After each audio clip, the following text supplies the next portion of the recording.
oppressive and dry. The kind that beat your skin saw, drawing every nerve to the surface and setting it ablaze. The sun was high in the air and did not distinguish between slave, master, priest, or noble. Its touch was constant, and reprieve was rare and unceremonious. The crack of the cart driver's whip snapped through the air. The cart escorts didn't speak, but their presence could be felt even through the sackcloth that had been tied around her head. The gag that had been forced into her mouth bit into the corners of her lips, rubbing it raw and slowly split them open further. Sunlight forced its way through the cloth, just enough so that if she bothered to open her eyes, she could see the unchanging landscape of the material. The cart hit a rock and jostled its occupants roughly.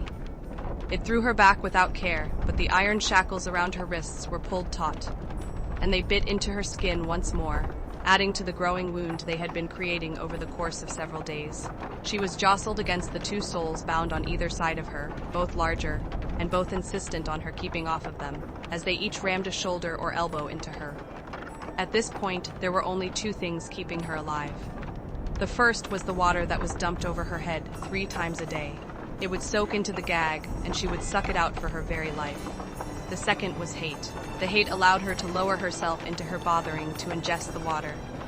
It helped her into the open wounds the shackles were carving into her wrists. I convinced her that the scars at the edge of her lips that the gag was cutting would look wonderful to show to those who had done this to her. Once she was free and able to take her revenge, it was nearly enough to forgo the water altogether. But that wasn't something she was willing to attempt just yet. The wind was nearly as dry as her skin as it tore across the open desert. The driver's whip cracked 2 more times as they crested a hill. There was no way to tell exactly which direction they were headed, but desert winds and the sands she could hear them moving through meant they were headed generally east from Stygia. She wanted to ask where they were going, what they were planning to do with her, who they were, what they wanted. But those questions had long since been beaten out of her. Whoever they were, they either didn't know who she was, hadn't been told, or had been paid not to ask. The cart drifted down slowly, the angle of whatever hill or dune they had crested, changing dramatically. Before the cart reached the bottom of the decline, the driver pulled on the reins, bringing the cart to a sudden stop. A rough voice called out that this spot would do. The cart's latch door was pulled open, and the cart shifted as the guards stepped into it. The sound of chains and shackles crinkled and cracked, the cart shifting as bodies were moved.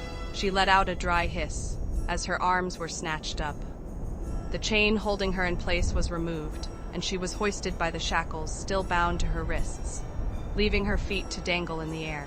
The shackles tore into wrists as she was pulled forward. She gained a reprieve from the shackles as they were removed.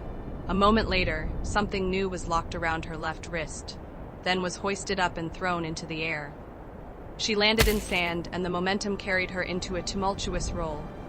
The world inside the cloth sack spun in a chaotic sequence that ended with a sharp crack to the skull that caused everything to go black. Throbbing pain was the next thing she remembered. Searing hot pain throbbed in her head. She could barely move. Malnutrition, the beatings, the fall, and the head injury had taken its toll on her. Her body was weak, her muscles ached, and now the head injury was throbbing. When she opened her eyes, her blurry vision found nothing but red cloth. "Did you see that?" a female voice asked. "That one's not dead." A male voice hummed. "You sure?" "That's a lot of blood." "She moved," the first voice replied. "Hey kid," a third voice, this one male, said from just above her head. "You alive?" Heavy footsteps crunched through the sand, and the first male's voice rumbled.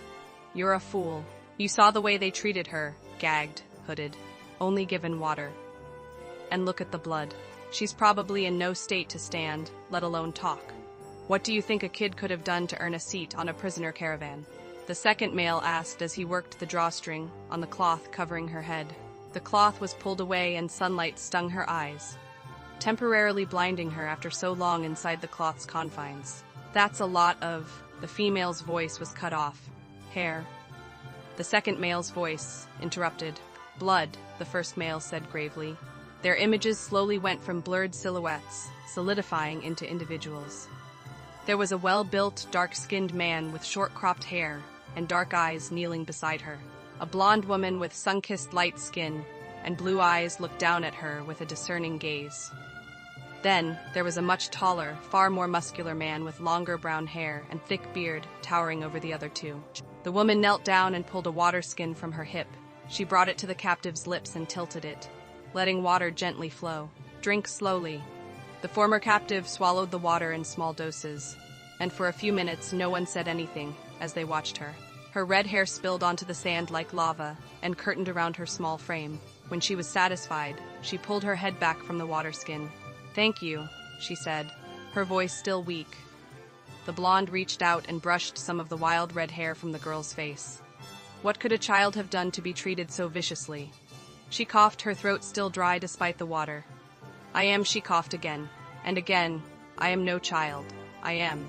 She snatched the water skin from the blonde and drank from it greedily, coughing as the liquid tickled her parched throat. She looked up at the three, her bright blue eyes fierce and defiant.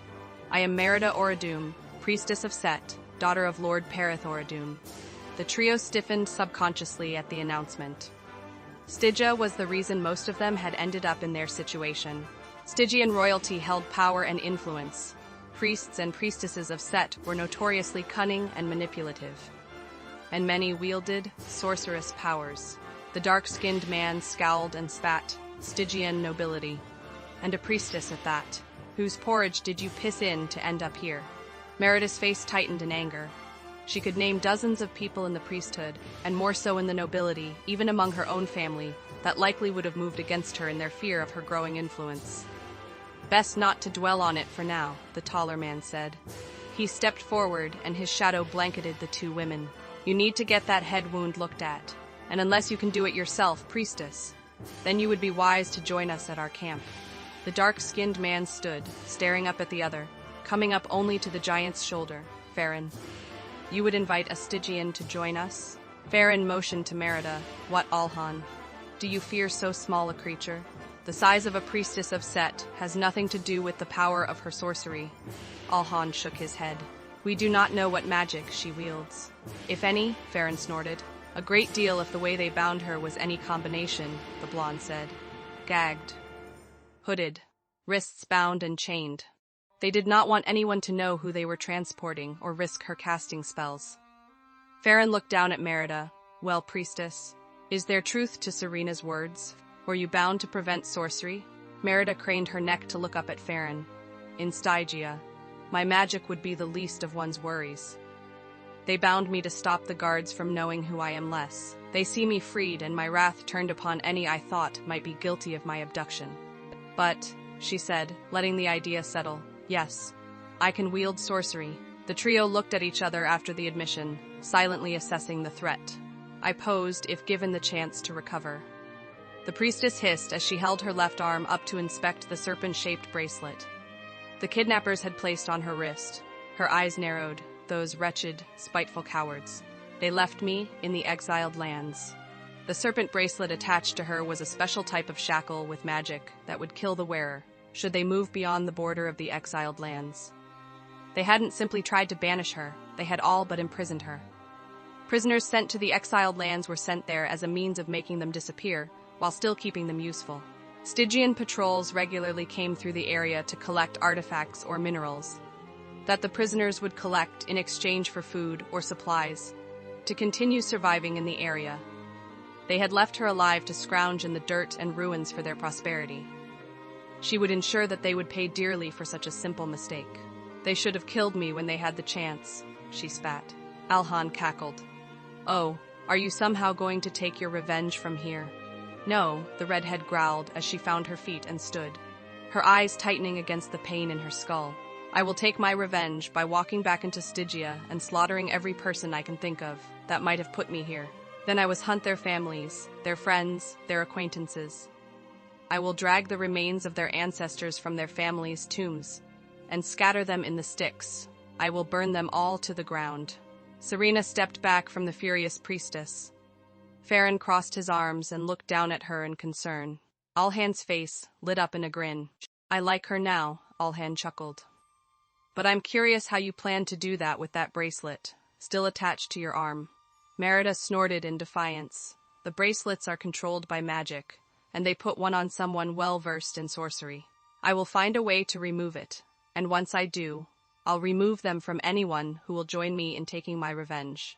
Farron smirked. Well, at least you've found the will to live. Come. The sun is high at the moment, but you don't want to be out here when night comes. The temperature will be more dangerous than any beast you may encounter. As the trio turned to lead the way, Serena looked at Merida cautiously. Are we really going to invite a sun-rabid Stygian priestess bent on revenge to join us? It seems you already have, Merida grinned as she followed. But worry not. I am as generous to my allies as I am merciless to my enemies. That fails to reassure me, the blonde muttered, as they continued further into the exiled lands, toward a crop of trees on the horizon.